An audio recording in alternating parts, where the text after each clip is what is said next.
వివేకమే కలిగిందా అండి? ఆ ఆలోచనే చాలా జన్మలకు రాదు. ఈ ప్రాంగణంలోకి వచ్చిన వాళ్ళందరికీ వస్తుంది. వచ్చిందా అప్పుడు మనకు అమ్మ మనల్ని ఎప్పుడు మనల్ని ఒంటరిగా వదిలేదండి. అవునా, నా బిడ్డకి ఇలా ఆలోచిస్తోందా, ఇలా ఆలోచిస్తున్నాడా, అమ్మ మనల్ని అక్కును చేర్చుకొని చాలా దగ్గరకు తీసుకొని మనకు వెన్నుదన్నుగా దారి చూపిస్తుందండి. ఆ అమ్మ ఎవరు? మన వేదమాత. మన హైందవ ధర్మంలో రకరకాలుగా వేదవాగ్మయం స్తోత్ర రూపంలో, మనకు పురాణేతిహాసాల రూపంలో, మన అన్ని రకాలుగా ఇంత వాగ్మయ రాశినిచ్చింది. నీకు ఏది కావాలా అది నువ్వు పట్టుకో.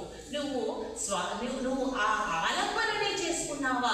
ఆలంబననే ఆ యొక్క నిన్ను మించినటువంటి తత్వం ఏదో ఉంది. నిన్ను మించినటువంటి తత్వాన్ని నువ్వు ఆలంబనగా చేసుకున్నావా? ఆ తత్వాన్ని నువ్వు నామరూపంలో నువ్వు జపిస్తూ ఉన్నావా?